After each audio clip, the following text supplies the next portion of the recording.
ಎಲ್ಲರಿಗೂ ನಮಸ್ಕಾರ.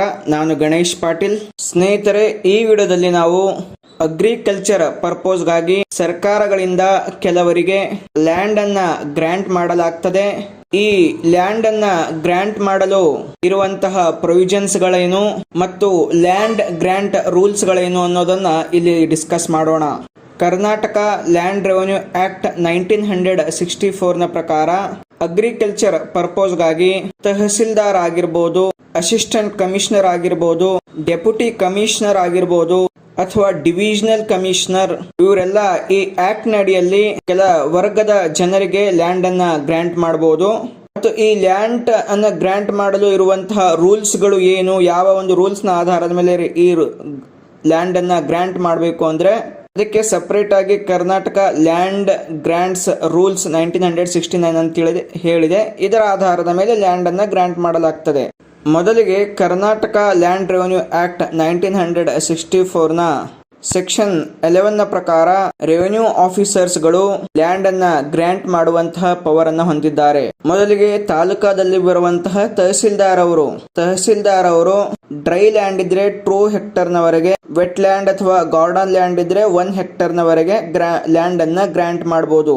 Next assistant commissioner ಅವರು ಡಿಸ್ಟ್ರಿಕ್ಟ್ ನಲ್ಲಿರ್ಬೋದು ಅಥವಾ ರೆವೆನ್ಯೂ ಸಬ್ ಡಿವಿಷನ್ ಅಲ್ಲಿರ್ಬೋದು. ಅವರು ಡ್ರೈ ಲ್ಯಾಂಡ್ ಇದ್ರೆ 4 ಹೆಕ್ಟರ್ಸ್ ನವರೆಗೆ ಅಥವಾ ವೆಟ್ ಅಥವಾ ಗಾರ್ಡನ್ ಲ್ಯಾಂಡ್ ಇದ್ರೆ 2 ಹೆಕ್ಟರ್ಸ್ ನವರೆಗೆ ಲ್ಯಾಂಡ್ ಅನ್ನ ಗ್ರಾಂಟ್ ಮಾಡುವಂತ ಪವರ್ ಅನ್ನು ಹೊಂದಿದ್ದಾರೆ. ನೆಕ್ಸ್ಟ್ ಡೆಪ್ಯೂಟಿ ಕಮಿಷನರ್ ಅಂದ್ರೆ DC ಡಿಸ್ಟ್ರಿಕ್ಟ್ ನಲ್ಲಿ ಇವರು ಡ್ರೈ ಲ್ಯಾಂಡ್ ಇದ್ರೆ 6 ಹೆಕ್ಟರ್ಸ್ ನವರೆಗೆ ಅಥವಾ ವೆಟ್ ಲ್ಯಾಂಡ್ ಅಥವಾ ಗಾರ್ಡನ್ ಲ್ಯಾಂಡ್ ಇದ್ರೆ 3 ಹೆಕ್ಟರ್ಸ್ ನವರೆಗೆ ಲ್ಯಾಂಡ್ ಅನ್ನ ಗ್ರಾಂಟ್ ಮಾಡುವಂತಹ ಪವರ್ ಅನ್ನು ಹೊಂದಿದ್ದಾರೆ.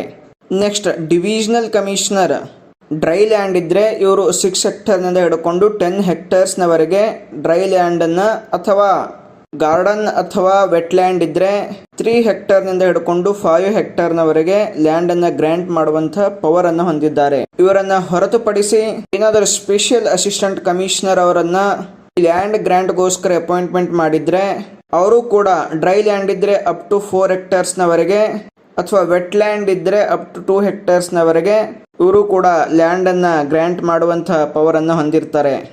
ಒಂದು ವೇಳೆ ಲ್ಯಾಂಡ್ ಅನ್ನ ಅಗ್ರಿಕಲ್ಚರ್ ಪರ್ಪೋಸ್ಗೆ ಹೊರತುಪಡಿಸಿ ಅಂದ್ರೆ ಪ್ಲಾಂಟೇಶನ್ ಕೂಡ ಅಗ್ರಿಕಲ್ಚರ್ ನ ಒಳಗಡೆ ಬರ್ತದೆ. ಇದು ಬಟ್ ಕಮರ್ಷಿಯಲ್ ಇರುತ್ತಲ್ಲ, ಅದಕ್ಕೋಸ್ಕರ ಪ್ಲಾಂಟೇಶನ್ಗೋಸ್ಕರ ನೀವು ಜಮೀನು ಬೇಕು ಅಂತಂದಾಗ ಗ್ರಾಂಟ್ ಕೊಡ್ರಿ ಅಂತ ಕೇಳಿದಾಗ ಸೊ ಅಲ್ಲಿ ತಹಸೀಲ್ದಾರ್ ಅವರಿಗೆ ಮತ್ತು ಅಸಿಸ್ಟೆಂಟ್ ಕಮಿಷನರ್ ಅವರಿಗೆ ಪವರ್ಸ್ ಇರೋದಿಲ್ಲ. ಡೆಪ್ಯೂಟಿ ಕಮಿಷನರ್ ಅವರು ಪ್ಲಾಂಟೇಶನ್ಗೋಸ್ಕರ ಅಪ್ ಟು 10 ಹೆಕ್ಟರ್ಸ್ ವರೆಗೆ ಮತ್ತು ಡಿವಿಷನಲ್ ಕಮಿಷನರ್ ಅವರು ಅಪ್ ಟು 15 ಹೆಕ್ಟರ್ಸ್ ನವರೆಗೆ ಲ್ಯಾಂಡ್ ಅನ್ನ ಗ್ರಾಂಟ್ ಮಾಡುವಂತಹ ಒಂದು ಪವರ್ ಅನ್ನ ಹೊಂದಿದ್ದಾರೆ. ಸೆಕ್ಷನ್ 8 ನಲ್ಲಿ ಲ್ಯಾಂಡ್ ಗ್ರಾಂಟ್ ಮಾಡುವಂತಹ ಪ್ರೊಸೀಜರ್ ಅನ್ನು ಕೊಟ್ಟಿದ್ದಾರೆ.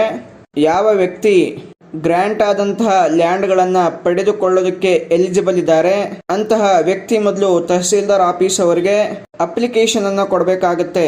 ಅದಕ್ಕೆ ಅಪ್ಲಿಕೇಶನ್ ಅಲ್ಲಿ ತಮ್ಮ ಹೆಸರನ್ನ, ಏಜ್ ಅನ್ನ, ಅಡ್ರೆಸ್ ಅನ್ನ ಮೆನ್ಷನ್ ಮಾಡಬೇಕಾಗುತ್ತೆ. ಸೆಕೆಂಡ್ ಬಂದ್ಬಿಟ್ಟು ಅವರಿಗೆ ಯಾವ ಜಮೀನ್ ಬೇಕು, ಡ್ರೈ ಲ್ಯಾಂಡ್ ಬೇಕಾ, ವೆಟ್ ಲ್ಯಾಂಡ್ ಬೇಕಾ, ಯಾವ ಸರ್ವೆ ನಂಬರ್ ನಲ್ಲಿ ಬೇಕು, ವಿಲೇಜ್ ಯಾವುದು, ತಾಲೂಕಾ ಯಾವುದು, ಸಬ್ ಡಿವಿಷನ್ ಯಾವುದು, ಇದೆಲ್ಲ ಅಪ್ಲಿಕೇಶನ್ ಅಲ್ಲಿ ಮೆನ್ಷನ್ ಮಾಡಬೇಕು. ಮೂರನೇದು ಬಂದ್ಬಿಟ್ಟು ಆಲ್ರೆಡಿ ಅವರು ಗ್ರಾಂಟ್ ಮಾಡಿರುವಂತಹ ಲ್ಯಾಂಡ್ ಅನ್ನ ಹೊಂದಿದ್ರೆ ಅದರ ಡೀಟೇಲ್ಸ್ ಅನ್ನ ಮೆನ್ಷನ್ ಮಾಡಬೇಕಾಗುತ್ತೆ.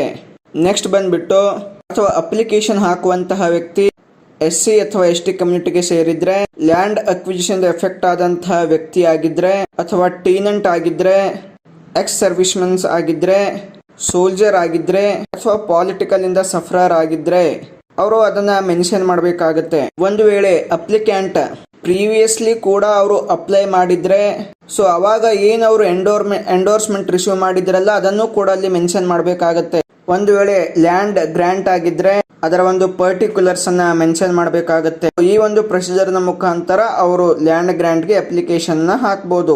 ಸೆಕ್ಷನ್ 9 ನಲ್ಲಿ ಲ್ಯಾಂಡ್ ಅನ್ನ ಗ್ರಾಂಟ್ ಮಾಡೋದಕ್ಕೆ ಕಂಡೀಷನ್ಸ್ ಗಳನ್ನ ಹಾಕಿದ್ದಾರೆ. ಮೊದಲನೇದಾಗಿ ಏನ್ ಹೇಳ್ತದೆ ಅಂತಂದ್ರೆ ಕೇವಲ ಅಗ್ರಿಕಲ್ಚರ್ ಪರ್ಪೋಸ್ಗೆ ಮಾತ್ರ ಲ್ಯಾಂಡ್ ಅನ್ನ ಗ್ರಾಂಟ್ ಮಾಡಬೇಕು ಅಂತ ಹೇಳ್ತದೆ. ಕೆಲವೊಂದು ಸಬ್ ಕಂಡೀಷನ್ಸ್ ಗಳಿವೆ, ಒಂದೊಂದಾಗಿ ನೋಡೋಣ. ಒಂದು ವೇಳೆ ಗ್ರಾಂಟಿ ಅಂದ್ರೆ ಜಮೀನು ಪಡ್ಕೊಂಡವನು ಜಮೀನು ಪಡ್ಕೊಂಡ ದಿವಸದಿಂದ 15 ವರ್ಷದವರೆಗೆ ಅದನ್ನ ಯಾವುದೇ ರೀತಿ ಮಾರೋ ಹಾಗಿಲ್ಲ. ಮಿನಿಮಮ್ 5 ಇಯರ್ಸ್ ವರೆಗಂತೂ ಮಾರೋಕೆ ಸಾಧ್ಯವೇ ಇಲ್ಲ. ಪರ್ಮಿಷನ್ ತೆಗೆದುಕೊಂಡು 5 ಇಯರ್ಸ್ ಆಫ್ಟರ್ ಮಾರಬಹುದು. ಸೆಕೆಂಡ್ ಕಂಡೀಷನ್ ಅಂತ ಏನಂತಂದ್ರೆ ಗ್ರಾಂಟಿ ಅಂದ್ರೆ ಜಮೀನ್ ಪಡ್ಕೊಂಡವನು ಜಮೀನ್ ಪಡ್ಕೊಂಡ 3 ವರ್ಷದ ಒಳಗೆ ಅವನಲ್ಲಿ ಉಳುಮೆ ಮಾಡ್ತಾ ಇರಬೇಕು. ಮೂರನೇ ಕಂಡೀಷನ್ ಏನು ಅಂದ್ರೆ ಗ್ರಾಂಟಿ ಆ ಜಮೀನನ್ನ ತಾನೇ ಪರ್ಸನಲ್ ಆಗಿ ಉಳುಮೆ ಮಾಡ್ತಾ ಇರಬೇಕು, ಅಂದ್ರೆ ಕಲ್ಟಿವೇಶನ್ ಮಾಡ್ತಾ ಇರಬೇಕು. ನೆಕ್ಸ್ಟ್ ಫೋರ್ತ್, ಗ್ರಾಂಟಿ ಯಾವ ಪರ್ಪೋಸ್ಗಾಗಿ ಆ ಲ್ಯಾಂಡ್ ಅನ್ನು ಅವನಿಗೆ ಗ್ರಾಂಟ್ ಮಾಡಲಾಗಿದೆ ಆ ಪರ್ಪೋಸ್ಗೆ ಮಾತ್ರ ಬಳಸಬೇಕು. ನೆಕ್ಸ್ಟ್ ಗ್ರಾಂಟಿ ತಾನು ತನ್ನ ಲ್ಯಾಂಡ್ ಅನ್ನ ಪಡ್ಕೊಂಡ ನಂತರ 1 ವರ್ಷದ ಒಳಗೆ ಅಟ್ಲೀಸ್ಟ್ ಒಂದು ಮರವನ್ನಾದ್ರೂ ಬೆಳೆಸಿರ್ಬೇಕು ಅಂತೇಳಿ ಕಂಡೀಷನ್ ಇದೆ. ಸೊ ಇದರಲ್ಲಿ ಇನ್ನೂ ಸಬ್ ಕಂಡೀಷನ್ಸ್ ಗಳಿವೆ, ಎಕ್ಸೆಪ್ಷನ್ಸ್ ಗಳಿವೆ. ನೆಕ್ಸ್ಟ್ ಕಂಡೀಷನ್ ಏನಪ್ಪಾ ಅಂತಂದ್ರೆ ಈ ಮೇಲೆ ಕೊಟ್ಟಿರುವಂತಹ ಕಂಡೀಷನ್ಸ್ ಗಳನ್ನ ಒಂದು ವೇಳೆ ಗ್ರಾಂಟಿ ಫಾಲೋ ಮಾಡದೇ ಇದ್ದಾಗ ಅವನಿಗೆ ಕೊಟ್ಟಿರುವಂತಹ ಗ್ರಾಂಟ್ ಅನ್ನ ಕ್ಯಾನ್ಸಲ್ ಮಾಡಲಾಗುತ್ತೆ. ಗೌರ್ನಮೆಂಟ್ ಆ ಜಮೀನನ್ನ ತನ್ನ ಕಬ್ಜೆಯಲ್ಲಿ ತೆಗೆದುಕೊಳ್ಳುತ್ತೆ. ಈ ಲ್ಯಾಂಡ್ ಗ್ರಾಂಟ್ ಕ್ಯಾನ್ಸಲ್ ಮಾಡೋದಕ್ಕಿಂತ ಮುಂಚೆ ಆ ಗ್ರಾಂಟಿಗೆ ಒಂದು ಅಪಾರ್ಚುನಿಟಿ, ತನ್ನ ಕಷ್ಟವನ್ನು ಹೇಳ್ಕೊಳ್ಳಕ್ಕೆ ಒಂದು ಟೈಮ್ ಅನ್ನು ಕೊಟ್ಟಿರ್ತಾರೆ. ಒಂದು ವೇಳೆ ಅವನು ಕೊಡುವಂತಹ ಒಂದು ರೀಸನ್ಸ್ ಗಳು ಸರಿಯಾಗಿದ್ರೆ ಮತ್ತೆ ಅವನಿಗೆ ಲ್ಯಾಂಡ್ ಅನ್ನ ಗ್ರಾಂಟ್ ಮಾಡ್ತಾರೆ, ಇಲ್ಲ ಅಂದ್ರೆ ಸರ್ಕಾರ ತೆಗೆದುಕೊಂಡು ಬಿಡುತ್ತೆ, ಅವನೊಂದು ಗ್ರಾಂಟ್ ಅನ್ನ ಕ್ಯಾನ್ಸಲ್ ಮಾಡಲಾಗುತ್ತೆ.